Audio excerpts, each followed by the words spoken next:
আমেরিকার পরবর্তী নির্বাচনে রিপাবলিকান পার্টির প্রার্থী কি মার্কো রুবিও?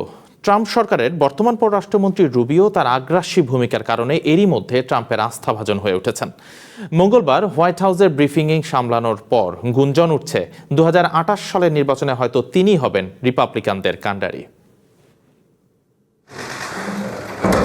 এবার নতুন ভূমিকায় আমেরিকার পররাষ্ট্রমন্ত্রী এবং হোয়াইট হাউসের জাতীয় নিরাপত্তা উপদেষ্টা মার্কো রুবিও। মঙ্গলবার প্রথমবারের মতো হোয়াইট হাউসের প্রেস ব্রিফিং সামলান তিনি। ইরান যুদ্ধ ও পররাষ্ট্রনীতি নিয়ে সাংবাদিকদের প্রশ্নের জবাবে তার আত্মবিশ্বাসী ভঙ্গিমা অনেকটা প্রেসিডেন্সিয়াল পদপ্রার্থীর মতো ছিল বলে মন্তব্য করছে দ্য হিল ও ওয়াল স্ট্রিট জার্নাল।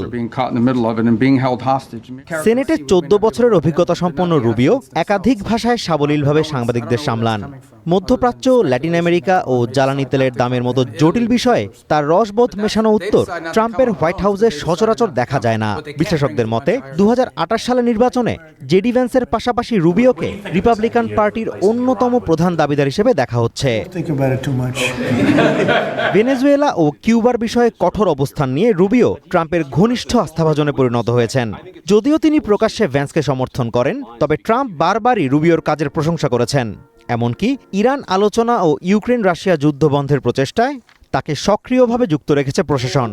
হেনরি কিসিঞ্জারের পর তিনিই প্রথম ব্যক্তি যিনি একই সাথে দুটি গুরুত্বপূর্ণ পদে দায়িত্ব পালন করছেন। চলতি সপ্তাহে রুবিও রোম সফরে গিয়ে পোপ লিওর সাথে দেখা করবেন।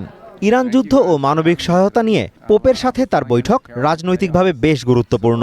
ইরান নিয়ে ভ্যান্সের চেয়ে রুবিওর ক্রমবর্ধমান গুরুত্ব এখন আমেরিকার মূলধারার গণমাধ্যমের প্রধান আলোচনার বিষয়। তবে হোয়াইট হাউস থেকে 2028-এর দৌড়ে রুবিওই চূড়ান্ত কিনা তা জানতে অপেক্ষা করতে হবে আরও কিছুটা সময়।